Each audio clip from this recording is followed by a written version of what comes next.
క్రీస్తు నామంలో మీ అందరికీ శుభాభివందనాలు తెలియజేస్తూ ఉన్నాను. ఈరోజు మీతో కలిసి మేము కూడా కుటుంబముగా మీ మధ్యలో ఉండటానికి, దేవుణ్ణి ఆరాధించడానికి దేవుడు నాకు ఇచ్చినటువంటి భాగ్యాన్ని బట్టి దేవునికి మహిమ కలుగును గాక. బైబిల్లో నుంచి కొన్ని వచనాలు మనం ఈరోజు చదువుకుందాం. యేసు ప్రభు యొక్క పుట్టుకకు ముందు ఉన్నటువంటి వాతావరణాన్ని గురించి కొన్ని విషయాలు మనం ఆలోచన చేద్దాం. దయచేసి బైబిల్ కలిగిన వారు మత్తయి సువార్త 4వ అధ్యాయం, మత్తయి సువార్త 4వ అధ్యాయం 16వ వచనం నేను చదువుతున్నాను, మనం విందాం. నజరేతు విడిచి జెబూలూను నఫ్తాలియను దేశముల ప్రాంతములలో సముద్ర తీరమందలి కపెర్నహూమునకు వచ్చి కాపురముండెను. జెబూలూను దేశమును నఫ్తాలి దేశమును యోర్దానుకు ఆవలనున్న సముద్ర తీరమున అన్యజనులు నివసించు గలిలయయు చీకటిలో కూర్చుండి ఉన్న ప్రజలను గొప్ప వెలుగు చూచిరి. మరణ ప్రదేశములోను మరణ ఛాయలోను కూర్చుండి ఉన్న వారికి వెలుగు ఉదయించెను అని ప్రవక్త అయిన యెషయా ద్వారా పలకబడినది నెరవేరినట్లు ఇలాగు జరిగెను. తల వంచి చిన్న ప్రార్థన చేసుకుందాం. మమ్మల్ని ప్రేమించిన మా గొప్ప తండ్రి, మీ ఉన్నతమైన శ్రేష్టమైన ప్రేమ కొరకై వందనాలు, స్తోత్రాలు చెల్లిస్తున్నాం. దేవా, మీ ప్రేమ ఎంత ఉన్నతమైనదో మీ ప్రియ కుమారుడు యేసుక్రీస్తు ద్వారా దానిని మాకు తెలియపరిచినందుకు వందనాలు. ఈ సమయంలో నీ యొక్క వాక్యంలో నుంచి మా ప్రభువా మేము ధ్యానిస్తుండగా మాతో మాట్లాడమని, పరిశుద్ధాత్మ దేవా మాకు బోధించమని, మాకు నేర్పించమని, మీ ఉన్నతమైన వాక్యపు లోతుల్లోనికి మమ్మల్ని తీసుకుపోయి తండ్రి మేము కూడా వెలుగును చూచినట్లు సహాయం చేయమని, చేరవచ్చిన నీ బిడ్డలు ఎటువంటి ఆశతో ఎటువంటి ఆలోచనతో వచ్చారో ప్రభువా వారి ఆలోచనలను బలపరిచి ప్రత్యేకంగా మీరు మాట్లాడమని మీ వందనాలు, స్తోత్రాలు చెల్లిస్తూ యేసు నామమున ప్రార్థిస్తున్నాం తండ్రి, ఆమేన్.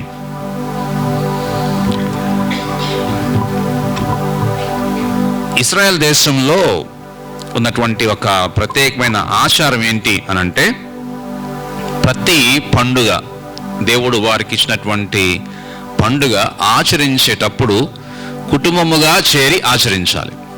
ఇది దేవుడు వాళ్ళకి పెట్టినటువంటి కట్టడి అన్నమాట. మోషే వాళ్ళకి నియమించినటువంటి నిబంధన. ప్రతి పండుగ ఇశ్రాయేలులు ఆచరించవలసినటువంటి ప్రతి పండుగ, అది 7 పండుగలైనా 10 పండుగలైనా, వారు ఆ పండుగలన్నిటినీ కుటుంబముగా ఆచరించాలి. ఎందుకు కుటుంబముగా ఆచరించాలి అనంటే, కుటుంబం అంతా కలిసి చేరి వారు భోజనం చేసేటప్పుడు ఆ పండుగ యొక్క విశిష్టతను గురించి కుటుంబంలో ఉన్న పిల్లలకు వారి తల్లిదండ్రులు చెప్పాలి. అంటే భవిష్యత్తులో ఆ పిల్లలు ఆ యొక్క పండుగను ఆచరించడానికి దేవుని యొక్క ధర్మశాస్త్రాన్ని వారు తెలుసుకుని, ఆ ధర్మశాస్త్రంలో ఉన్న విషయాలను అవగాహన చేసుకుని ఆ పండుగలను ఆచరించటానికి వారు కూడా నేర్చుకోవాలి. కనుక పిల్లలను కూడా వారితో కూర్చోబెట్టుకుని వారందరూ కలిసి ఆ పండుగను ఆచరిస్తారు. క్రిస్మస్ మనం రేపటి దినం జరుపుకోబోతున్నాం. ఇది ప్రపంచ పండుగ ఒక మాటలో చెప్పాలంటే. సో ఈ సమయంలో కుటుంబాలన్నీ దగ్గర చేరుతాయి కదండి. దూరదేశాలు వెళ్ళిన వాళ్ళు కూడా ఈరోజు వచ్చేసి అంటున్నారు. చాలా సంతోషం. అయితే ఇక్కడ ఉన్నటువంటి విశేషం ఏంటి అనంటే, యేసు ప్రభు ఆయన ఈ లోకానికి రావటానికి ముందు ఆయనను గూర్చి తెలియజేయబడినటువంటి శ్రేష్టమైన మాటలను గురించి ఈరోజు మనం కొన్ని విందాం. ఎందుకు అనంటే, యేసు ప్రభు ఎందుకు వచ్చాడు మనందరికీ బాగా తెలిసింది ఏంటంటే, ఆయన మన పాపాలన్నిటి నుంచి మనల్ని విడిపించి మనకు రక్షణ ఇవ్వటానికి వచ్చాడు.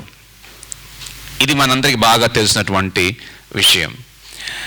రెండవది, మనుషులకు దేవునికి మధ్య తెగిపోయినటువంటి సంబంధాన్ని తిరిగి కలపటానికి, పరిశుద్ధమైన జీవితము ద్వారా, పాప క్షమాపణ ద్వారా తిరిగి మరలా దేవునితో సంబంధాన్ని కలపటానికి ఆయన ఈ లోకానికి వచ్చాడు అని మనం జరుపుకుంటాం. నేను క్రిస్మస్ ప్రసంగం చేయట్లేదు, కాకపోతే క్రిస్మస్కి ముందు ఉన్నటువంటి వాతావరణం గురించి మీతో మాట్లాడుతున్నాను.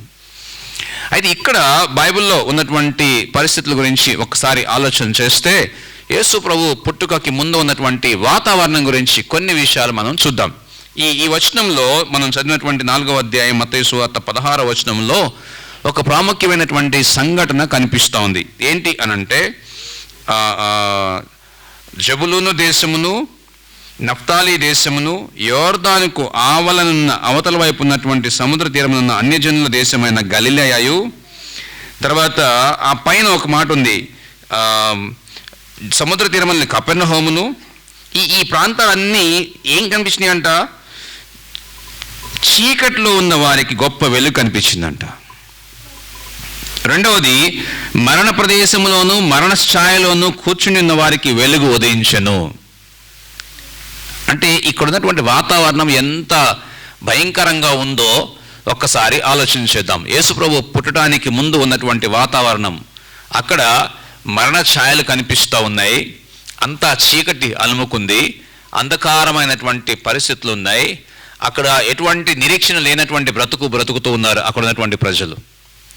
భవిష్యత్తు ఎలా ఉంటుందో తెలియదు అనేటటువంటి భయంకరమైన వేదనతో బ్రతుకుతూ ఉన్నారు.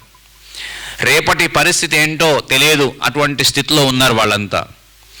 ఎందుకు అట్లాంటి పరిస్థితిలో ఉన్నారు అంటే, అప్పుడు ఉన్నటువంటి రాజులు పరిపాలన అంత భయంకరంగా ఉంది. హేరోదు అంత భయంకరంగా పరిపాలన చేస్తూ ఉన్నాడు, హేరోదు మహారాజు. ఆయన చనిపోయేంత వరకు అక్కడ పరిస్థితులు చాలా కఠినంగా ఉన్నాయి. ఆయన చనిపోయిన తర్వాత ఆయన కుమారుడు 19 సంవత్సరాల వయసులో రాజు అయ్యాడు. కానీ ఆ రాజు అయిన వెంటనే ఆ దేశంలో, యోధా దేశంలో అతి భయంకరమైనటువంటి తిరుగుబాటు అనేది ప్రారంభమైంది. అయితే అప్పటికే రోమీయులు పరిపాలన చేయటం మొదలుపెట్టారు. రోమీయులు ఇజ్రాయెల్ దేశాన్ని ఆక్యుపై చేసుకున్నారు. చుట్టుపక్కల దేశాలన్నీ వాళ్ళు ఆక్రమించుకుని భయంకరంగా పన్నులు వసూలు చేయటం మొదలుపెట్టారు.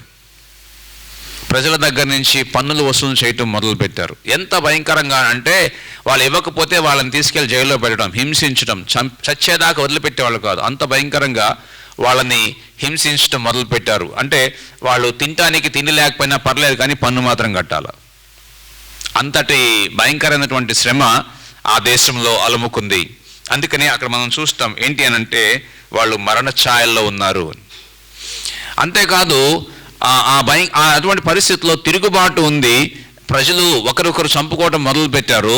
చాలా భయంకరమైనటువంటి వాతావరణం అక్కడ ఉంది. సమాధానం లేదు, నెమ్మది లేదు, సంతోషం లేదు ఆ కుటుంబాలలో. వాళ్ళందరూ ఎదురు చూస్తుంది ఏంటంటే, మమ్మల్ని ఎవరైనా విడిపిస్తే బాగుండు, మమ్మల్ని ఎవరైనా రక్షిస్తే బాగుండు, మాకు ఎవరైనా సహాయం చేస్తే బాగుండు, మాకు నెమ్మది లేకుండా పోయింది, మాకు చాలా కష్టాలు ఉన్నాయి, ఈ కష్టాల్లో నుంచి ఎవరైనా మమ్మల్ని విడిపిస్తే బాగుండు అనేటటువంటి పరిస్థితుల్లో ఉన్నారు. ఎందుకు అనంటే, ఒక ప్రక్కన రోమా ప్రభుత్వము వారిని భయంకరంగా హింసకు గురి చేస్తూ ఉంటే, ఇంకొక ప్రక్కన సంఘము, అక్కడ ఉన్నటువంటి చర్చ్, ఓల్డ్ టెస్టిమెంట్ చర్చ్, ఇశ్రాయేలీల్ని వాళ్ళని కూడా వేదనకు గురి చేస్తూ ఉన్నారు. ఎలా అంటే, వారు తీసుకురావాల్సినటువంటి దశమ భాగాలు కానీ, ప్రథమ ఫలాలు కానీ, లేకపోతే అక్కడ ఉన్నటువంటి వాళ్ళు అర్పించవలసిన అర్పణలు కానీ, బలి అర్పణలు కానీ, వారు అర్పించవలసినటువంటి, వాళ్ళు పండగ చేయాల్సినటువంటి ఆ పండగ దినాల్లో వారు అర్పించవలసిన అర్పణలు సరిగా అర్పించకపోతే ఈ యొక్క ధర్మశాస్త్ర ఉపదేశకులు, శాస్త్రులు, పరిచయాలు ఒప్పుకునేవాళ్ళు కాదు. మీరు అలా చేయట్లేదు, ఇలా చేయట్లేదు, ఇలా ఉండట్లేదు, అలా ఉండట్లేదు అని వాళ్ళని భయంకరంగా హింసించేవాళ్ళు. దాంతో ఓ పక్కన ఇటు ఆ ధర్మశాస్త్ర పెద్దల దగ్గర నుంచి నలిగిపోతూ ఉన్నారు, ఇంకొక ప్రక్కన రోమీయుల దగ్గర నుంచి నలిగిపోతూ ఉన్నారు. ఎటు తప్పించుకోలేనటువంటి పరిస్థితి వాళ్ళది. చాలా భయంకరమైనటువంటి వేదనతో కూడినటువంటి జీవితం వారు జీవిస్తూ ఉన్నారు. వారికి ఎక్కడ కూడా విడుదల దొరకదేమో అన్నంతగా పరిస్థితి మారిపోయింది. అందుకనే ఇక్కడ రాయబడిన మాటలో ఏముంది అంటే, చీకట్లో ఉన్నారంట వాళ్ళంతా. అటువంటి చీకటి బ్రతుకులు వారు బతుకుతూ ఉన్నారు. అంటే నిరీక్షణ లేనటువంటి జీవితాలు వారు జీవిస్తున్నారు. ఆ తర్వాత మనం చూస్తాం ఏంటి అనంటే, మరణ ఛాయలు, మరణ ప్రదేశము అని కనిపిస్తూ ఉంది. అంటే ఎప్పుడు ఎవడు ఏమైపోతారో తెలియదు, ఎప్పుడు యుద్ధం వచ్చి ఎవరెవరిని చంపేస్తారో తెలియదు. అటువంటి పరిస్థితుల్లో, చాలా వేదంతో కూడిన పరిస్థితులు యేసు ప్రభు పుట్టే కాలంలో ఉన్నాయి. అటువంటి పరిస్థితులు, చాలా వేదంతో కూడిన పరిస్థితుల్లో యేసయ్య గురించినటువంటి శుభవార్త ప్రపంచానికి తెలిసింది. అయితే ఈ ప్రపంచానికి తెలియజేయబడినటువంటి విషయాలకు ముందు కొన్ని వందల సంవత్సరాల క్రితం ఏం జరిగిందో ఒక్కసారి చూద్దాం. యెషయా గ్రంథానికి వెళదాం ఒక్కసారి. యెషయా గ్రంథం 7వ అధ్యాయం.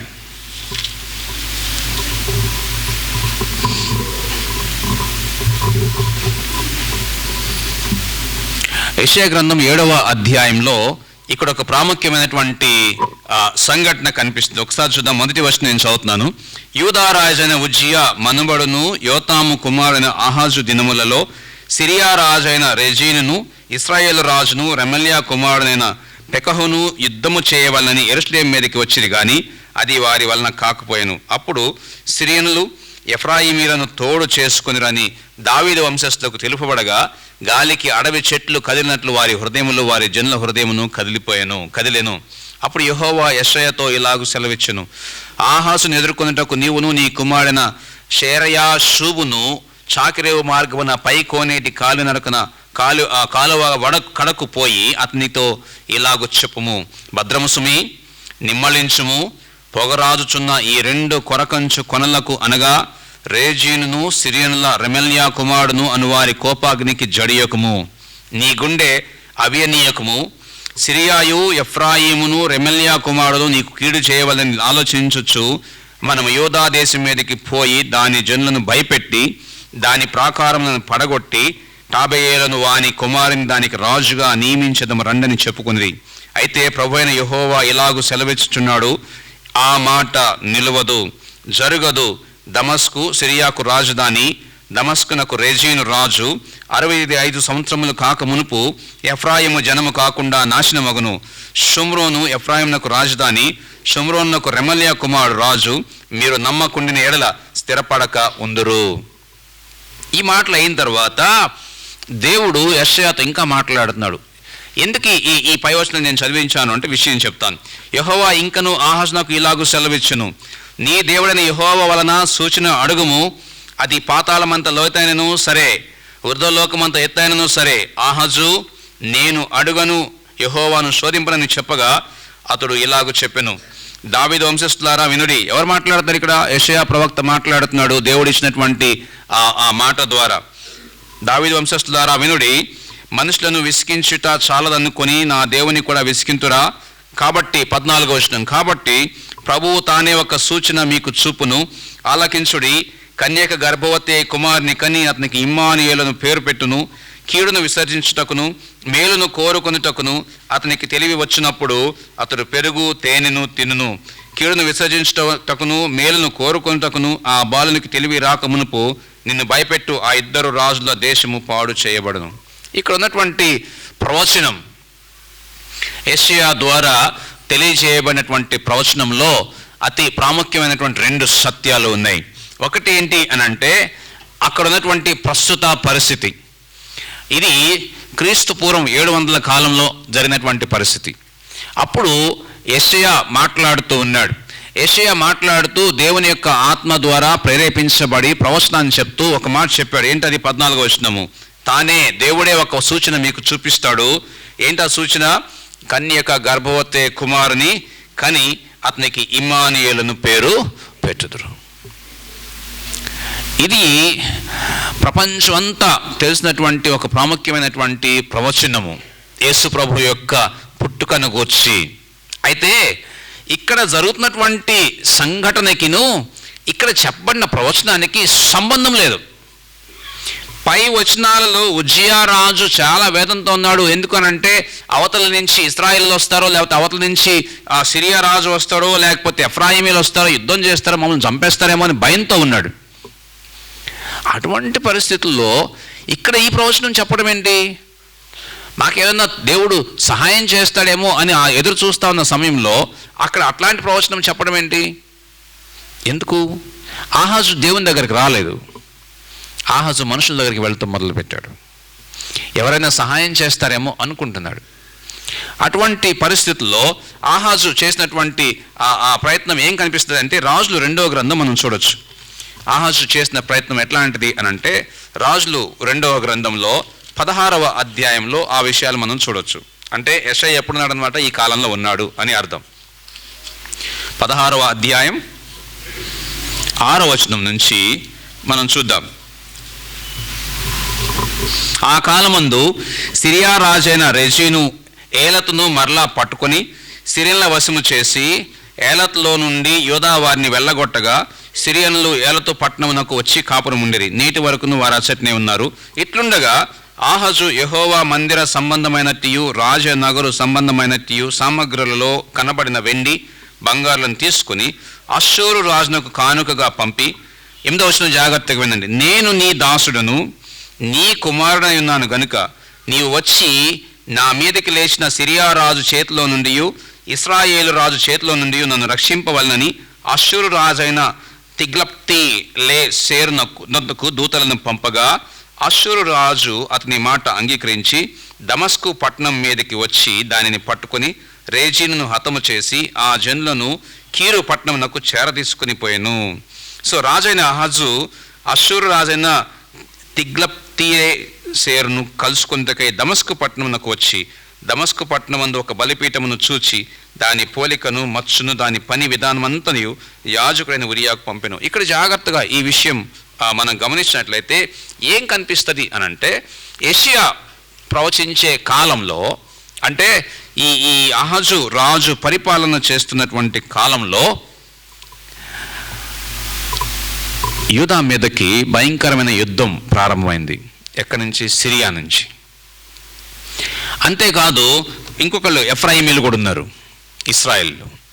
వీళ్ళిద్దరూ కలిసి యూదా మీదకి యుద్ధానికి రావటానికి సిద్ధపడ్డారన్న సంగతి తెలిసినప్పుడు యూదా వారికి భయం వేసిపోయింది. మా వల్ల కాదు, మేము చచ్చిపోతాం అని అనుకున్నారు. వాళ్ళు చేయాల్సింది ఏంటి? దేవుని దగ్గరకు వెళ్ళాలా.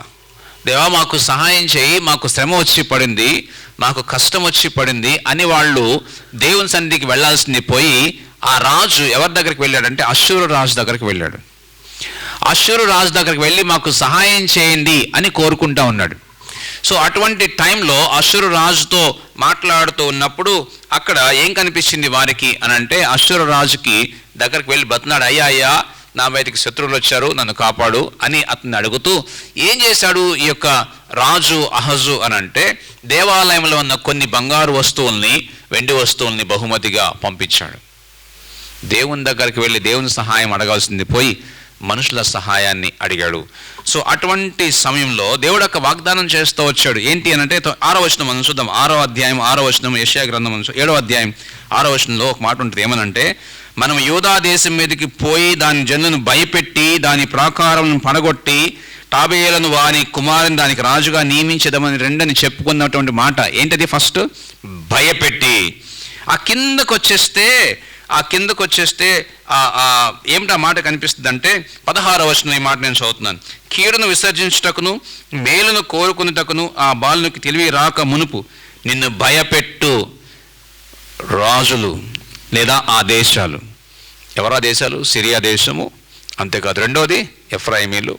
వాళ్ళు ఉండరు, నిన్ను భయపెట్టే వాళ్ళు ఉండరు, నువ్వు నమ్మితే. ఎందుకంటే ఆ పై మాటలో ఉంటుంది, నువ్వు నమ్మితే నేను ఆ పని చేస్తాను, నువ్వు చూస్తావు, నువ్వు నమ్మకపోతే నష్టపోతావు. సో దేవుడు వాగ్దానం చేశాడు. ఇక్కడ ఒక మాట మీకు చెప్పాలి. ఏంటనంటే, జాగ్రత్తగా ఈ మాట అర్థం చేసుకోండి. ఏంటనంటే, దేవుడు ఏదైనా వాగ్దానం అంటే ఇక్కడ ఉన్నటువంటి ప్రాఫెసీ యేసు ప్రభు యొక్క పరిస్థితుల్లో యేసు ప్రభువుని గురించి తెలియజేయబడినటువంటి ప్రవచనాలు 2 రకాలుగా నెరవేర్పు జరుగుతూ వచ్చినాయి. యేసు ప్రభువుని గురించి తెలియజేయబడిన ప్రతి ప్రవచనములో 2 రకాలుగా జరుగుతూ వచ్చినాయి, 2 రకాల నెరవేర్పులు జరుగుతూ వచ్చినాయి. మొదటిది ఇన్స్టాంట్గా అప్పటి పరిస్థితులకు తగ్గట్టుగా ఆ ప్రవచనం యొక్క నెరవేర్పు జరిగింది. రెండవది 100 సంవత్సరాల తరువాత ఆ యొక్క ప్రవచనం యొక్క మరొక నెరవేర్పు జరగటం మనం చూస్తాం. అది నేను మీకు చూపిస్తాను. ఒకటి ఇక్కడ మనం చూస్తా ఉన్నాం. ఏంటి అని అంటే, కాబట్టి ప్రభు తానే ఒక సూచన మీకు చూపును, ఆలకించుడి, కన్యక గర్భవతి కుమారుని కని అతనికి ఇమ్మానుయేలు పేరు పెట్టుదు. ఇక్కడ తర్వాత రాజులు ఎవరు కూడా ఇమ్మానుయేలు అనే పేరుతో లేరు, కానీ ఈ ప్రవచనం కనిపిస్తుంది. సందర్భం లేదు కదా, అక్కడేమో యుద్ధం ఉంది, ఆహాజు రాజు ఎదురు చూస్తూ ఉన్నాడు, ఎవరు రక్షిస్తారు తనని అనుకున్న పరిస్థితుల్లో అక్కడ ఒక ప్రాముఖ్యమైన సత్యం ఏం కనిపిస్తుంది అని అంటే, ఈ వచనాల్లో మనం మత్తయి సువార్తకు వెళితే దాని యొక్క నిజ స్వరూపం తెలుస్తుంది. మత్తయి సువార్త 1వ అధ్యాయం 23వ వచనం చూద్దాం. మత్తయి సువార్త 1వ అధ్యాయం 23వ వచనం. ఎందుకు అని అంటే, ఇక్కడ ఏం జరుగుతుందో ఇదే మాట అక్కడ కనిపిస్తుంది. 22, 23. ఇదిగో కన్యక గర్భవతి కుమారుని కనును, ఆయనకు ఇమ్మాలను పేరు పెట్టుదురు అని ప్రభువు తన ప్రవక్త ద్వారా పలికిన మాట నెరవేరినట్లు ఇదంతయో జరిగెను.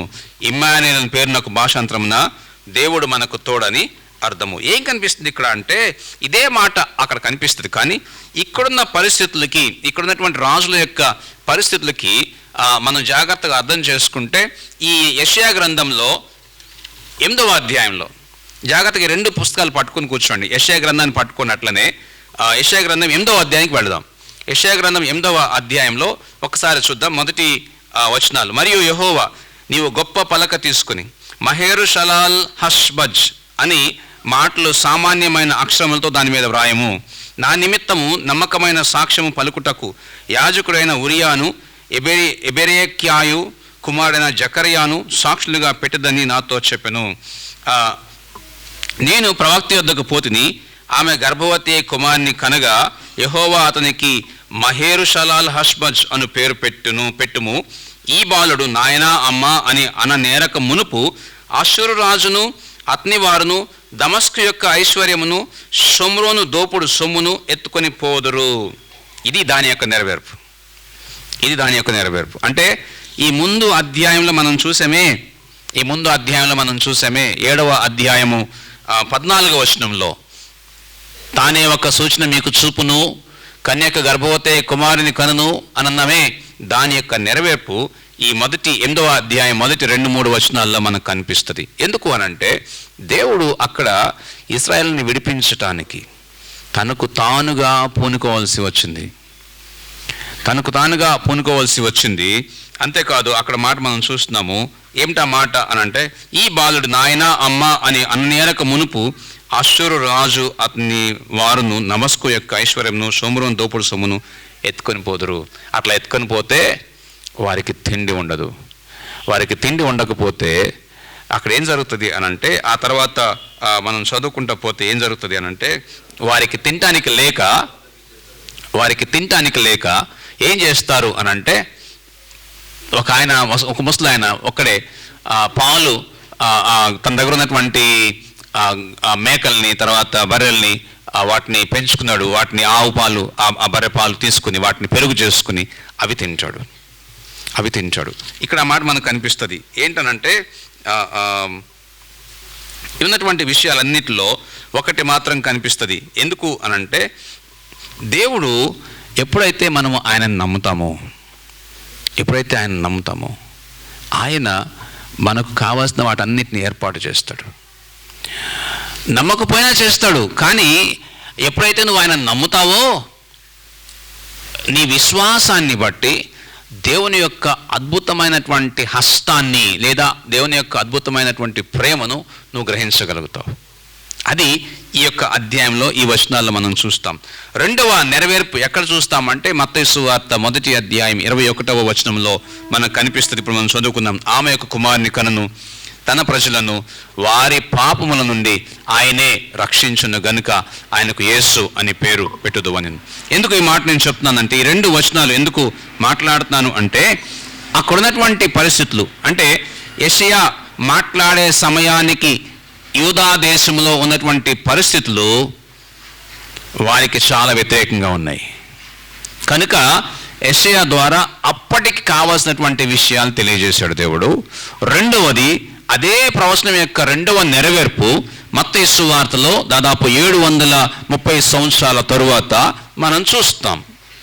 అంటే ఇక్కడ మత్తయి సువార్తలో మత్తయి రాస్తున్నాడు, ఏదైతే యెషయా ప్రవచించాడో దానిని ఇక్కడ యేసు ప్రభువుకి మనం తెలియజేస్తూ ఉన్నాడు. ఆయన పేరు ఇమ్మానుయేలు అని అన్నాడు.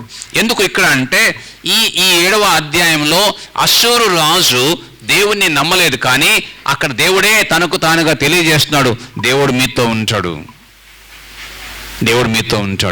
ఎందుకు మీతో ఉంటాడు? ఎందుకనంటే ఆయన వాగ్దానం చేశాడు కాబట్టి. ఎందుకు మీతో ఉంటాడు? ఎందుకంటే అబ్రాహాముకి మాట ఇచ్చాడు కాబట్టి. ఎందుకు మీతో ఉంటాడు? తన ప్రజలను ఆయన కాపాడుతానని, ఆయనే వారిని నడిపిస్తానని అబ్రాహాము సంతానానికి మాట ఇచ్చాడు కనుక దాన్ని నెరవేర్చుకోవడం కోసం ఆయన తనకు తానుగా ఇక్కడ ఇన్వాల్వ్ అవుతూ వచ్చాడు. ఆహాజు దేవుని దగ్గరకు రాకపోయినా, ఆహాజు దేవుని మాట వినకపోయినా, ఆహాజు రాజు దేవునికి లోబడకపోయినా, దేవుడు తనకు తానుగా ఇన్వాల్వ్ అయ్యాడు, వారికి గుణపాఠాన్ని నేర్పిస్తూ వచ్చాడు. ఆ తర్వాత ఆ రాజుల చరిత్రలో మనం ఆ విషయాలు చదవగలుగుతాం. రెండవదిగా రెండవ ప్రవచనాన్ని కనుక మనం చూసినట్లయితే ఏం కనిపిస్తుంది అనంటే, ఇదే యెషయా గ్రంథంలో 9వ అధ్యాయానికి వెళదాం. యెషయా గ్రంథం 9వ అధ్యాయం. యెషయా గ్రంథం 9వ అధ్యాయంలో జాగ్రత్తగా గమనించినట్లయితే 6వ వచనాన్ని మనం చూద్దాం. యెషయా గ్రంథం 9వ అధ్యాయం 6వ వచనం. ఏలయనగా మనకు శిశువు పుట్టెను, మనకు కుమారుడు అనుగ్రహింపబడెను, ఆయన భుజం మీద రాజ్యభారముండును, ఆశ్చర్యకరుడు, ఆలోచనకర్త, బలవంతుడైన దేవుడు, నిత్యుడగు తండ్రి, సమాధానకర్తయగు అధిపతి అని అతనికి పేరు పెట్టబడెను. ఇది మొదలుకొని మితి లేకుండా దానికి వృద్ధియు క్షేమమును కలుగునట్లు సర్వకాలము దావీదు సింహాసనమును రాజ్యమును నియమించును. న్యాయము వలనను నీతి వలనను రాజ్యమును స్థిరపరచుటకు అతడు సింహాసనాసీనుడై రాజ్య పరిపాలన చేయును. సైన్యములకు అధిపతియగు యెహోవా ఆసక్తి కలిగి దీనిని నెరవేర్చును. ఇక్కడ ఈ రెండు వచనాలు మనం చదువుకుంటున్నట్లయితే ఏం కనిపిస్తుంది అనంటే, జాగ్రత్తగా అర్థం చేసుకుందాం. దేవుడు ఇచ్చినటువంటి వాగ్దానం లేదా ప్రవచనం, యెషయా ద్వారా దేవుడు తెలియజేసినటువంటి ప్రవచనం. ఎందుకు ఈ ప్రవచనంలో ఏముంది అనంటే, మనం 9వ అధ్యాయం 1వ వచనాన్ని చదువుకుంటూ వద్దాం. యెషయా గ్రంథం 9వ అధ్యాయం 1వ వచనం. అయినను వేదన పొందిన దేశము మీద మబ్బు నిలవలేదు. పూర్వకాలమున ఆయన జెబూలూను దేశమును నఫ్తాలి దేశమును అవమానపరచెను. అంత్యకాలమున ఆయన సముద్ర ప్రాంతమును అనగా యోర్దాను అద్దరిని, అన్యజనుల గలిలయ ప్రదేశమును మహిమగల దానిగా చేయుచున్నాడు. చీకట్లో నడుచు జనులు గొప్ప వెలుగును చూచుచున్నారు.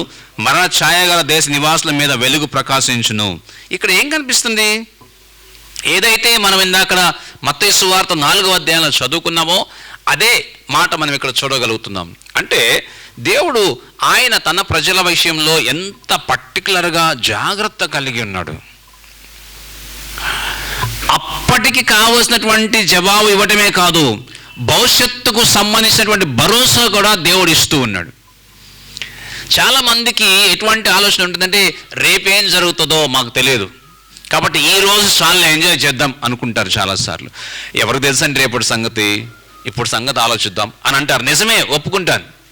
రేపటి సంగతి మనకు తెలియదు, దేవునికి మాత్రమే తెలుసు రేపటి సంగతి. ఎందుకంటే రేపు ఆయన చేతిలో ఉంది, ఆయనే దానిని నడిపిస్తూ వస్తున్నాడు. కాబట్టి రేపటి గురించి ఆయనకు తెలుసు, నిన్నటి గురించి మనకు తెలుసు, కానీ రేపటి గురించి ఆయనకు తెలుసు. ఎందుకని నిన్న జరిగిపోయింది, మనం అనుభవించాం, కానీ రేపు జరగబోతుంది మనకు తెలియదు, కానీ దేవునికి తెలుసు. ఎందుకంటే ఆయన నిన్న నేడు నిరంతరం ఉన్నవాడు, అనువాడు, చేసేవాడు, చూసేవాడు. కాబట్టి ఆయనకు రేపేం జరగబోతుందో తెలుసు, మన యొక్క భవిష్యత్తు తెలుసు, మన యొక్క జరగబోయే పరిస్థితులు తెలుసు, మన తరువాత సంవత్సరాలు ఎలా ఉంటామో తెలుసు, ఎలా ఉండబోతున్నామో తెలుసు, ఎటువంటి పరిస్థితిని ఎదుర్కోబోతున్నామో తెలుసు. వాటికి తగ్గట్టుగా మన ఆత్మీయ జీవితాన్ని, మన విశ్వాస జీవితాన్ని, మన కుటుంబ జీవితాన్ని, మన యొక్క పరిస్థితి అన్నిటిని ఆయన నడిపిస్తూ సహాయం చేస్తూ వస్తాడు. ఎప్పుడో తెలుసా? నువ్వు ఎప్పుడైతే ఆయన దగ్గరకు వస్తావో, ఎప్పుడైతే ఆయన అర్థం చేసుకుంటావో, ఎప్పుడైతే ఆయన యొక్క ఉన్నతమైన ప్రణాళిక నువ్వు అర్థం చేసుకుంటావో, అప్పుడు దేవుడు నీ కోసం సిద్ధపరిచినటువంటి భవిష్యత్తుకు సంబంధించిన విషయాలను నీకు అర్థమయ్యేలాగా దేవుడు చేస్తాడు. అప్పుడు దాకా భవిష్యత్తును గురించి మనం ఆలోచిస్తూనే ఉంటాం, భవిష్యత్తును గురించి చింతిస్తూనే ఉంటాం. ఎప్పుడైతే దేవునికి నీకు మధ్య సంబంధం బలపడుద్దో అప్పుడు భవిష్యత్తుని దేవుడు నీకు చూపిస్తాడు. అబ్రహాముకి దేవుడు చేసింది అదే. అబ్రహాము దేవుని మీద విశ్వాసం ఉంచాడు, అబ్రహాము దేవుని నమ్మాడు. కాబట్టి భవిష్యత్తు ఇలా ఉంటుంది అబ్రహాం అని దేవుడు అబ్రహాముకి క్లియర్గా చూపించాడు. 100 సంవత్సరాల తర్వాత నీ బిడ్డలేమవుతారో ఇదిగో నేను నీకు చూపిస్తున్నాను అని దేవుడు అబ్రహాముకి ముందుగా చూపించాడు. కారణం ఒకటే, అబ్రహాము దేవుని నమ్మాడు, 2 దేవుని మీద ఆనుకున్నాడు, 3 దేవుణ్ణి అర్థం చేసుకున్నాడు. కాబట్టి దేవుడు అబ్రహాముకి ఆ సంగతులు ఆ సంఘటనలు ఆయన బయలుపరుస్తూ వచ్చాడు. సో ఇక్కడ మనం చూస్తూ ఉన్నాము ఏం జరుగుతుంది అని అంటే, భవిష్యత్తు ఎలా ఉంటుందో తెలియదు వీళ్ళకి, కానీ దేవునికి తెలుసు కనుక అప్పటికి వారు ఎదుర్కొంటున్నటువంటి అతి భయంకరమైన పరిస్థితుల్ని దృష్టిలో పెట్టుకుని దేవుడు వారికి ప్రవచనాన్ని తీసుకొచ్చాడు. సో 9వ అధ్యాయంలో ఏం కనిపిస్తుంది? మొదటి వచనం మనం చదువుకుంటూ వెళ్తే ఏముంది అని అంటే, పూర్వకాలమున అనగా జబులూను దేశమును నఫ్తాలి దేశమును అవమానపరచను. అంత్యకాలమున ఆయన సముద్ర ప్రాంతమును అనగా యోర్దాను అద్దరిని అన్యజనుల గలిలయ ప్రదేశమును మహిమగల దానిగా చేసినాడు. చీకట్లో నడుచు జనులు గొప్ప వెలుగు చూచుతున్నారు. మరణ ఛాయగల దేశ నివాసుల మీద వెలుగు ప్రకాశించును. ఇక్కడ ఈ పరిస్థితి జాగ్రత్తగా అర్థం చేసుకుందాం. అప్పుడు ఉన్నటువంటి పరిస్థితి అంటే ఇది యేసుప్రభు పుట్టే కాలంలో ఉన్న పరిస్థితికి సమానంగా మనం చూడగలుగుతున్నాం. సమానంగా అంటే ఏం జరుగుతుంది? భవిష్యత్తులోనే జరగబోయే విషయాన్ని గురించి దేవుడు ముందుగానే కొన్ని వందల సంవత్సరాల క్రితమే రాసి పెట్టి తెలియజేసాడు. అబ్బాయి, ఇదిగో రక్షకుని నేను పంపిస్తాను. ఎందుకు? అప్పుడున్న పరిస్థితుల నుంచి విడిపించడానికి. ఎందుకు? మరణ ఛాయలో ఉన్న వారిని విడిపించడానికి. ఎందుకు? నలిగిపోయిన వారిని విడిపించడానికి. ఎందుకు? బాధల్లో ఉన్న వారిని విడిపించడానికి. ఎందుకు పంపిస్తున్నాను? చీకట్లో ఉన్న వారిని వెలుగులోకి తీసుకురావడానికి నేను పంపించబోతున్నాను. అంటే 700 సంవత్సరాల తరువాత పరిస్థితులు ఇట్లా ఉండబోతున్నాయి. 700 సంవత్సరాల తర్వాత వాతావరణం ఇట్లా ఉండబోతుంది. 700 సంవత్సరాల తర్వాత ఇశ్రాయేలు మీద, యూదా వారి మీద భయంకరమైన శ్రమలు వస్తాయి. అటువంటి పరిస్థితుల్లో నేను నా ప్రియ కుమారుని పంపిస్తాను అని ముందుగానే ఆయన అప్పటి కాలాన్ని గురించి తెలియజేశాడు. అప్పటి పరిస్థితుల గురించి. ప్రవచనం అనంటే భవిష్యత్తులో జరగబోతున్న దాని గురించి తెలియజేసేది, భవిష్యత్తుకు సంబంధించింది. ఇక్కడ 2 కారణాలు మనం చూస్తాం. ఒకటి అప్పటి పరిస్థితి గురించి. సో ఈ అప్పటి పరిస్థితి గురించి మనం చూడటానికి ముందు ఒక వచనాన్ని చూద్దాం. 2వ రాజుల గ్రంథం, ఇందాక మనం చూసాం కదండి, ఒకసారి అక్కడికి వెళదాం. మళ్ళీ 2వ రాజుల గ్రంథం 15వ అధ్యాయం తీయండి ఎవరైనా. 2వ రాజుల గ్రంథం 15వ అధ్యాయం 29వ వచనం చూద్దాం. 29వ వచనం. ఇశ్రాయేలు రాజైన పెకహు దినములలో అష్షూరు రాజైన తిగ్లప్తినేసరు వచ్చి ఇయోను పట్టణమును అబెల్బేత్మయాక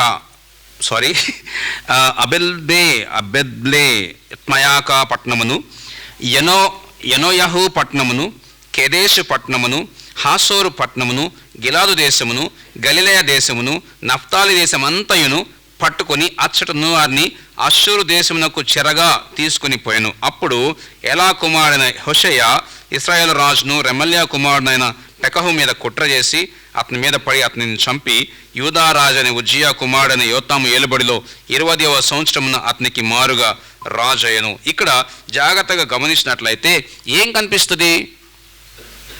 వారంతటా వారే అన్నదమ్ముల మధ్య భయంకరమైన యుద్ధాలు చేసుకుని ఒకరినొకరు చంపుకున్నారు.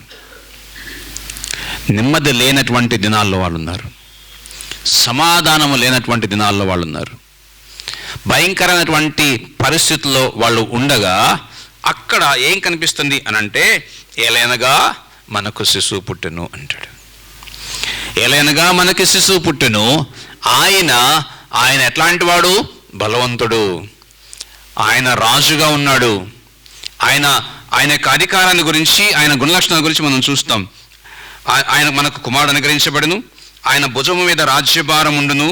ఆశ్చర్యకరుడు, ఆలోచనకర్త, బలవంతుడైన దేవుడు, నిత్యుడగు తండ్రి, సమాధానకర్త యొక్క అధిపతి అని అతనికి పేరు పెట్టబడును. ఇక్కడ ఉన్నటువంటి విషయాలు మనం జాగ్రత్తగా అర్థం చేసుకుంటే ఏం తెలుస్తుంది అనంటే, దేవుడు ఏదైతే భవిష్యత్తును సంబంధించి వాగ్దానం చేస్తున్నాడో ఇది 2 రకాలుగా మనం చూడగలుగుతున్నాం. ఒకటి, అప్పటి పరిస్థితులను దృష్టిలో పెట్టుకుని మాట్లాడటమే కాదు, భవిష్యత్తుని కూడా దృష్టిలో పెట్టుకుని మాట్లాడుతూ ఉన్నాడు. అప్పటి పరిస్థితుల్లో ఈ అష్షూరు రాజు యూదా వారిని భయంకరంగా హింసించాడు. ఇది ఆహాజు రాజు ఊహించలేదు. గుర్తుపెట్టుకోండి, ఇంతకుముందు మనం మాట్లాడుకున్నాం, ఆహాజు రాజు ఊహించలేదు. ఎందుకని? ఆహాజు అనుకున్నాడు, నేను వెళ్ళి అష్షూరు రాజు దగ్గరికి వెళ్ళి ఈ తిగ్లిప్ప అనే ఆయన దగ్గరికి పోయి నేను ఆయన సహాయం తీసుకుంటాను. ఎవరైతే సిరియన్లు, ఎవరైతే ఎఫ్రాయిమీలు నా మీదకి వస్తున్నారో వారి నుంచి తప్పించుకోవడానికి నాకు ఛాన్స్ దొరుకుతుంది అనుకుని వెళ్ళి ఈ తిగ్లిప్ప అనేటటువంటి అష్షూరు రాజుని అడిగాడు, అయ్యా నాకు సహాయం చేయి, ఈ సిరియా వాళ్ళు వచ్చి నా మీద పడుతున్నారు అని అంటే సహాయం చేశాడు. తిగ్లిప్ప అనే రాజు సహాయం చేశాడు. సహాయం చేసిన తర్వాత కొంతకాలానికి అష్షూరు రాజు మీద కూడా ఆక్రమించుకున్నాడు. అష్షూరు రాజును కూడా ఆక్రమించుకున్నాడు. అటువంటి సమయంలో దేవుడు ఈ వాగ్దానం చేస్తున్నాడు. ఏమని? ఇదిగో, నువ్వేం వరి అవ్వద్దు, నేను నీకు సహాయంగా ఉంటాను. నువ్వేమి చింతపడొద్దు, నేను నిన్ను విడిపిస్తాను. నువ్వేమి భయపడొద్దు, మీలో నుంచి ఒక మంచి రాజును తీసుకొస్తాను. ఇది దేవుడు వారికి ఇస్తున్నటువంటి వాగ్దానం. ఎందుకని అనంటే వాళ్ళ యొక్క పరిస్థితి ఎంత భయంకరంగా ఉందంటే వాళ్ళు దేవునికి వాళ్ళకి ఆ సంబంధం లేనటువంటి పరిస్థితి, స్పిరిచువల్గా డార్క్నెస్లో ఉన్నారు.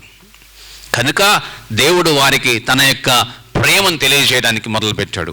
ముందున్నటువంటి దాంట్లో మనం చూస్తే ఫిజికల్గా చాలా రకాల అవసరాలు ఉన్నాయి.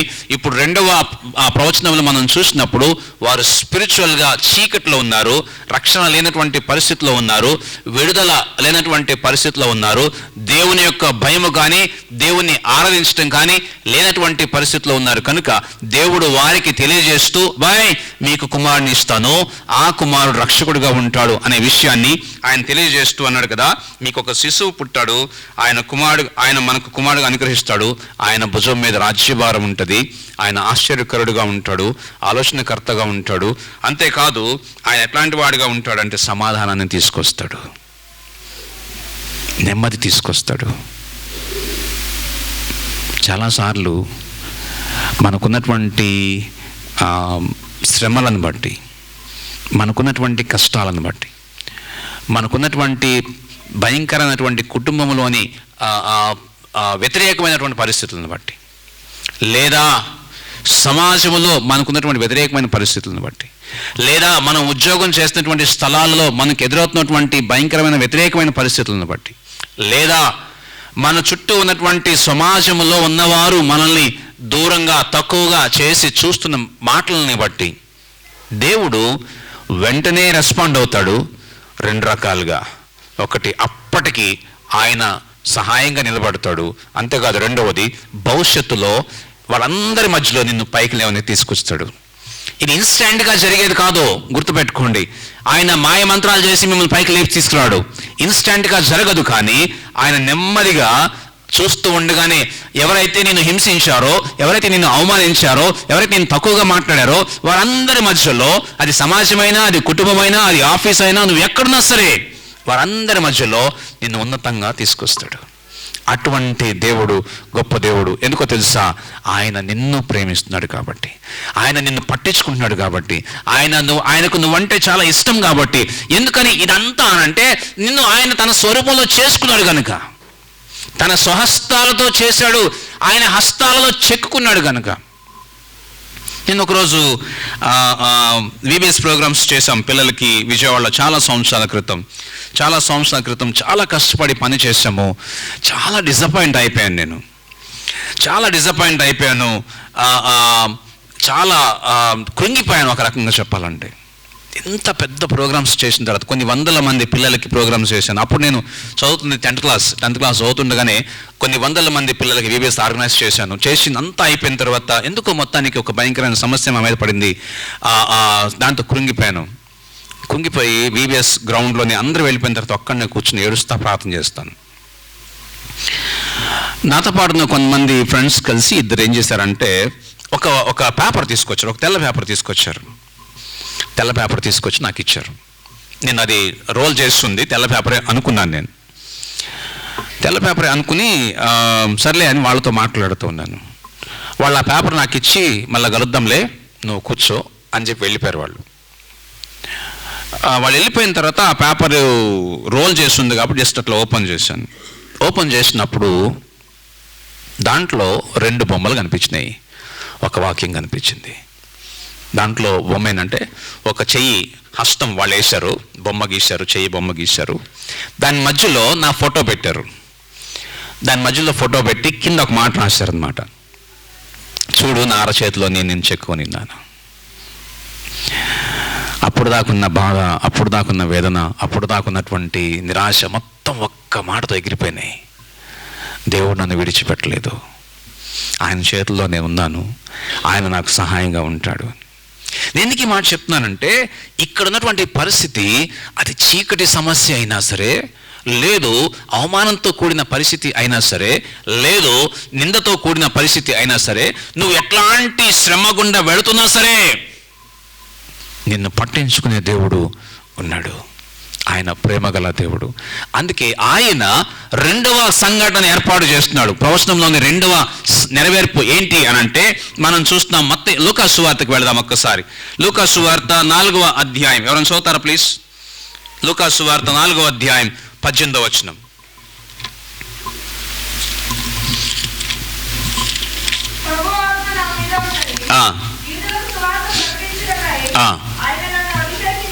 రైట్.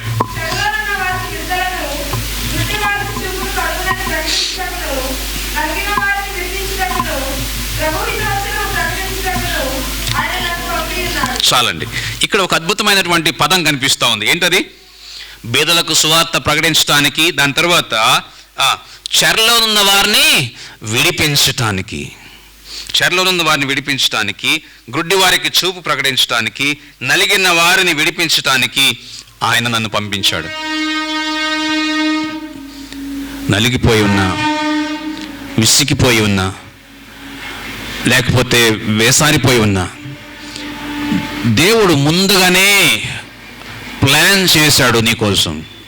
ఆయనకు తెలుసు కొన్ని సంవత్సరాల తర్వాత నువ్వు వేదన పడతావని. లేదు, ఆయనకు తెలుసు కొన్ని సంవత్సరాల తర్వాత నువ్వు అవమానం గుండా వెళ్ళవలసి వస్తుందని. ఆయనకు తెలుసు కొన్ని సంవత్సరాల తర్వాత నువ్వు బాధలు అనుభవించి వస్తుందని. ఆయనకు తెలుసు నువ్వు కొన్ని సంవత్సరాల తర్వాత ఆర్థిక పరమైనటువంటి భయంకరమైన సమస్యలు, శ్రమల గుండా వెళ్ళవలసి వస్తుందని. ఆయనకు తెలుసు నువ్వు అప్పుల బాధల నుంచి వెళ్ళవలసి వస్తుందని. ఆయనకు తెలుసు నువ్వు కష్టాల గుండా, శ్రమల గుండా, బాధల గుండా, అవమానాల గుండా వెళ్ళవలసి వస్తుందని తెలుసు. కాబట్టి ఆయన ముందుగానే నీ కోసం ప్రిపేర్ చేసి పెట్టాడు. నేను విడిపించడానికి రక్షకుడిగా ఆయన రాబోతున్నాడు అనే విషయాన్ని మనం అర్థం చేసుకుందాం. భవిష్యత్తును ఎరిగిన దేవుడు, నీ గురించి సమస్తము తెలిసిన దేవుడు. ఆయనకి రేపు అనే దాంట్లో సర్ప్రైజ్ ఉండదు.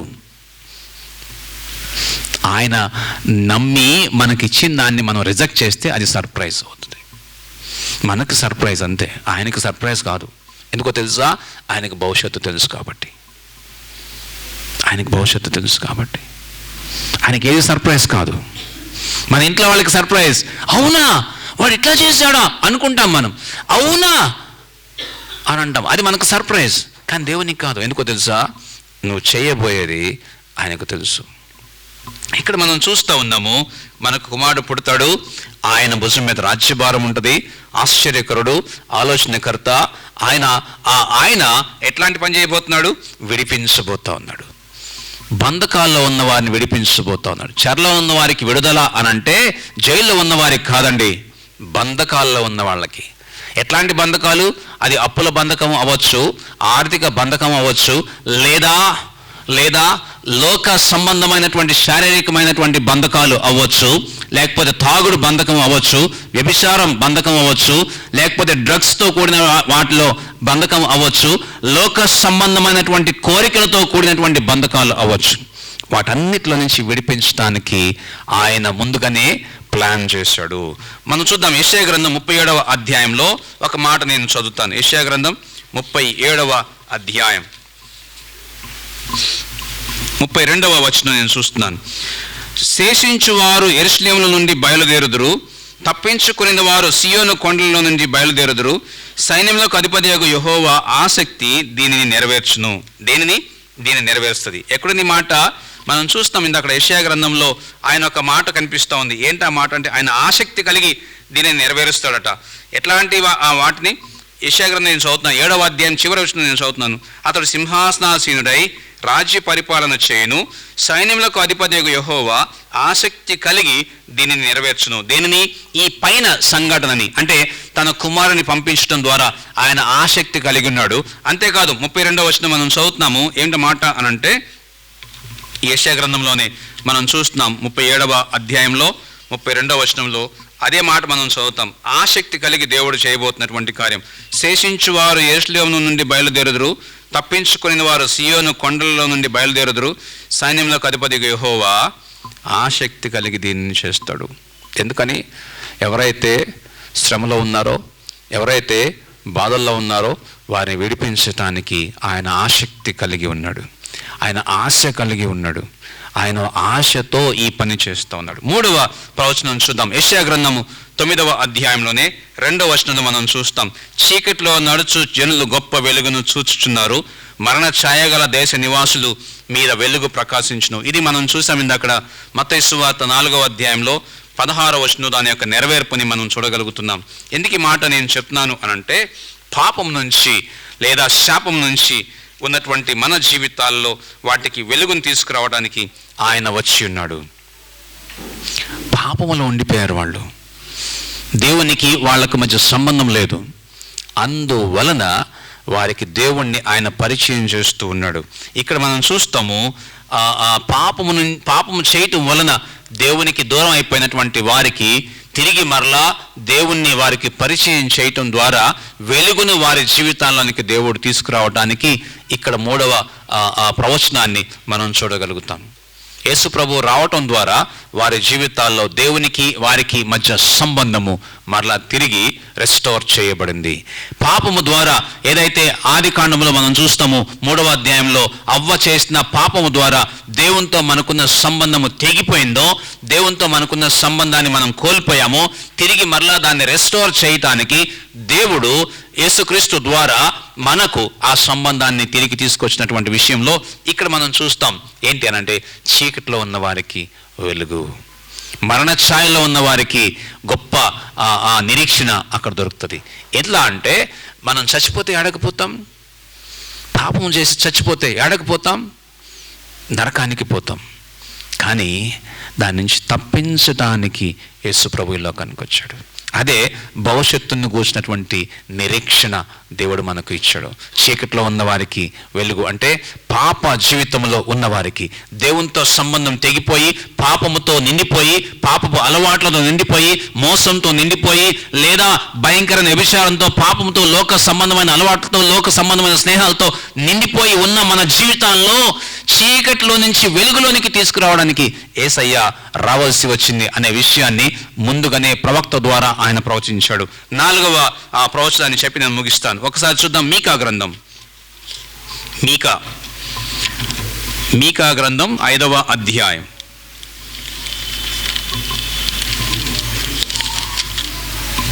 మీకా 5వ అధ్యాయం 2వ వచనం. బెత్లెహేము ఎఫ్రాతా, యూదా వారి కుటుంబములలో నీవు స్వల్పమా గ్రామమైనను, నా కొరకు ఇశ్రాయేలులను ఏలబోవాడు నీలో నుండి వచ్చును.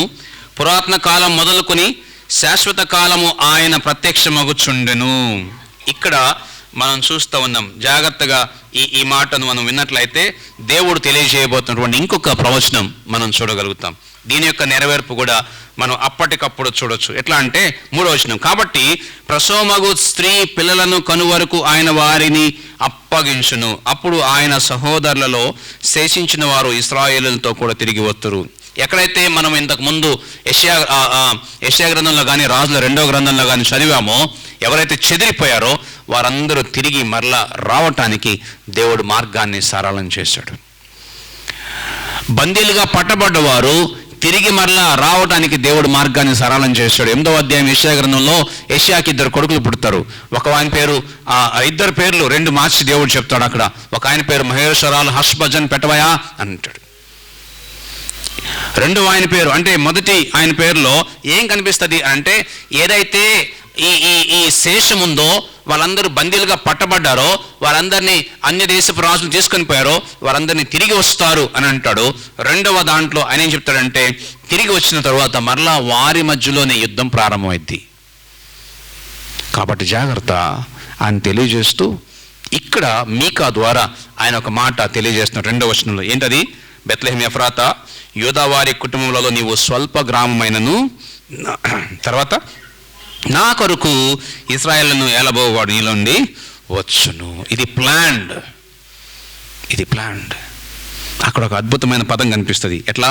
పురాతన కాలం మొదలుకొని శాశ్వత కాలము ఆయన ప్రత్యక్షమవుతాడు. ఆది నుంచి అంతం వరకు ఆయన ఉన్నవాడు.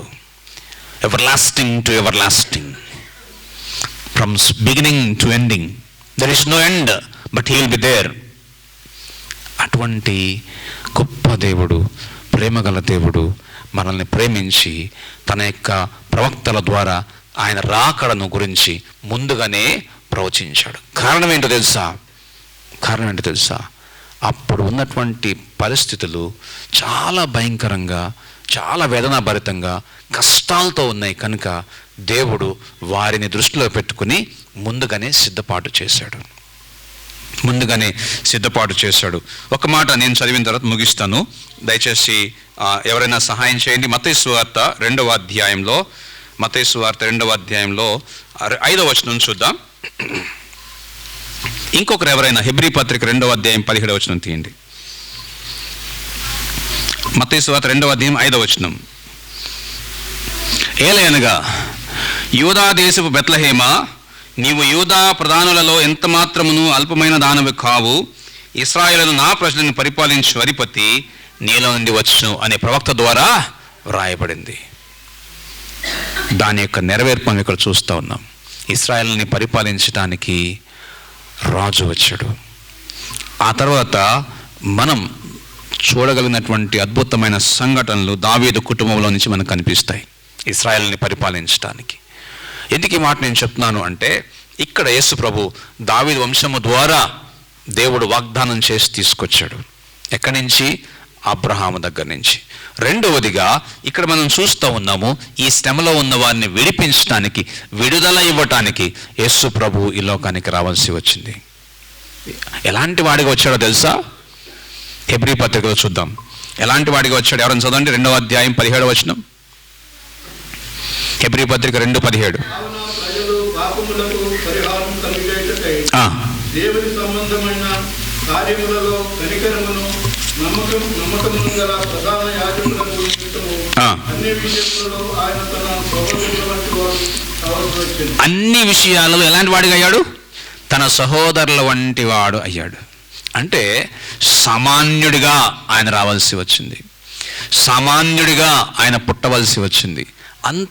అంతగా తనను తాను తగ్గించుకున్నాడు. ఎందుకు అనంటే, ప్రజల యొక్క పాపాలని పరిహారం చేయటానికి, ప్రజలను పాపం నుంచి విడిపించడానికి దేవుడు చేసిన ప్రణాళిక ఇది. ప్రియమైన సంగమా, ఒక ప్రాముఖ్యమైన సత్యాన్ని మనం అర్థం చేసుకుందాం. మనల్ని విడిపించటానికి దేవుడు ఒక ప్లాన్ చేసుకున్నాడు. మనల్ని రక్షించటానికి, పాపము నుంచి మనల్ని దూరం చేయటానికి, ఆయనకు దగ్గర చేసుకోవటానికి ఆయన ఒక ప్లాన్ చేశాడు. అది ప్రవక్తల ద్వారా ఆయన తెలియజేస్తూ వచ్చాడు, కాలానుగుణంగా తెలియజేస్తూ వచ్చాడు, సంవత్సరాలుగా ఆయన బయలుపరుస్తూ వచ్చాడు. కనుక జాగ్రత్తగా ఈ మాట అర్థం చేసుకుందాం. ఏంటి అనంటే, దేవుడు ఏదైతే భవిష్యత్తులో ఆ అవసరం ఉందో మనకి, ఆ అవసరాన్ని దృష్టిలో పెట్టుకుని మన కోసం సిద్ధపరిచాడు. పాపాల నుంచి తన ప్రజలను విడిపించటానికి, చీకటి నుంచి వెలుగులోకి తీసుకువెళ్ళటానికి, శ్రమలో నుంచి సంతోషంలోనికి తీసుకువెళ్ళటానికి దేవుడు తన కుమారుని యేసుక్రీస్తుని పంపించడం కోసం ప్రవక్తలను తెలియపరిచాడు. అదే క్రిస్మస్ యొక్క ప్రాముఖ్యమైనటువంటి ప్రణాళిక. దేవుడు మన జీవితాలను గురించి ఆలోచిస్తూ ఉన్నాడు. ఎందుకో తెలుసా? మనం ఆయన బిడ్డలం కాబట్టి. ప్రతి ఇంట్లో తల్లి తండ్రి తమ యొక్క బిడ్డల గురించి ఆలోచిస్తారు. అవునండి, ఆలోచిస్తాం. మన బిడ్డలు భవిష్యత్తులో ఎలా ఉండాలి అని ఆలోచించుకున్న వాళ్ళు కొంతమంది వాళ్ళ పిల్లల కోసం బ్యాంక్ బ్యాలెన్స్లు ఏర్పాటు చేస్తారు, కొంతమంది ఇన్సూరెన్స్లు తీసుకుంటారు, కొంతమంది లోన్లు తీసుకుని రకరకాలుగా ప్రయత్నాలు చేయటం మొదలు పెడతారు, కొంతమంది సేవింగ్స్ చేయటం మొదలు పెడతారు. వాళ్ళ భవిష్యత్తు గురించి, పిల్లలు బాగుండాలి అని చెప్పి ప్లాన్ చేస్తారు. సేమ్ టైం పరమ తండ్రి అయినటువంటి దేవుడు తన బిడ్డలైన మన కోసము, మనము ఆయనతో కలిసి పరలోకంలో ఉండాలని ఉద్దేశంతో రక్షణ ప్రణాళిక ఏర్పాటు చేశాడు. అది ప్రవక్తల ద్వారా ఆయన తెలియపరుస్తూ వచ్చాడు. కనుక అంత గొప్ప ప్రేమగల దేవుణ్ణి మనం ఎలాగా మర్చిపోతాం? ఆరాధించకుండా ఎలా ఉండగలం? ఈ సమయంలో దేవుని స్తుతించి, దేవుని ఆరాధించి, దేవుని మహింపరుద్దాం. దేవుడు చేసినటువంటి రక్షణ ప్రణాళికలో మన జీవితంలో ఒకవేళ ఇంకా రక్షణ లేకుండా ఉంటే, ఇంకా మారుమనసు పొందకుండా ఉంటే, ఇంకా యేసు ప్రభుని సొంత రక్షణగా అంగీకరించకుండా ఉంటే, దేవుడు ఏదైతే ప్రణాళిక చేశాడో ఆ రక్షణను ఇంకా పొందకుండా ఉంటే, ఈ సమయంలో తీర్మానం చేసుకుందాం, తలలోంచి ప్రార్థన చేసుకుందాం. దయచేసి కళ్ళు మూసుకోండి, ఒక నిమిషం తలలోంచి చిన్న ప్రార్థన చేసుకుందాం. నిన్ను నన్ను ప్రేమించిన దేవుడు మన కోసం మన యొక్క భవిష్యత్తు బాగుండాలని, మనం సంతోషంగా ఉండాలని, మనం నిత్యత్వంలో ఆయనతో పాటు కలిసి ఉండాలని ప్రణాళిక సిద్ధం చేశాడు. ప్రవక్తల ద్వారా దాన్ని బయలుపరిచాడు. ప్రవక్తల ద్వారా దేనిని బయలుపరిచాడో దానిని నెరవేరుస్తూ వచ్చాడు. ఆయన సజీవుడైన దేవుడు, ఆయన ఎల్లకాలము ఉండే దేవుడు, ఆయన సమస్తము సాధ్యము చేయగల దేవుడు. ఆయనకు అసాధ్యమైనది లేదు. ఆహాసుతో అంటాడు కదా, నువ్వు కోరుకో, ఎట్లాంటిదైనా తీసుకురాగలను నేను, ఎట్లాంటిదైనా సరే, నాకు అసాధ్యమైనది ఉందా అని అంటాడు ఆయన. అంత ప్రేమ గల దేవుడు మనకున్నాడు. ఆయనను స్తుతిద్దాం, ఆయనకు మహిమ చెల్లిద్దాం. మా తండ్రి, మీకు వందనాలు. నువ్వు ఎంత గొప్ప దేవుడువో, ఎంత ప్రేమగల దేవుడువో, ఎంత శక్తిమంతుడవో మా ప్రభువా, నీ మాటల ద్వారా మేము ఎరిగి ఉన్నాం. నీకు వందనాలు చెల్లిస్తున్నాం. మా యొక్క భవిష్యత్తు గురించి ప్రభువా మీరు ఆలోచించినందుకు వందనాలు. మా భవిష్యత్తును గురించి మీరు ప్రణాళిక సిద్ధం చేసినందుకు వందనాలు. తండ్రి, ప్రతి కాలంలో నీ ప్రవక్తల ద్వారా దాన్ని బయలుపరుస్తూ వచ్చినందుకు వందనాలు. మా కోసం మీరు సిద్ధపరిచిన రక్షణ ప్రణాళిక ద్వారా నీ ప్రియ కుమారుణ్ణి మా కొరకై, మా పాపాల నుంచి విడిపించడం కొరకై, చీకట్లో నుంచి వెలుగులోనికి నడిపించడం కొరకై పంపించినందుకై మీకు వందనాలు, స్తోత్రాలు చెల్లిస్తూ యేసు నామమున ప్రార్థించి వేడుకొంచున్నాం తండ్రి. ఆమేన్.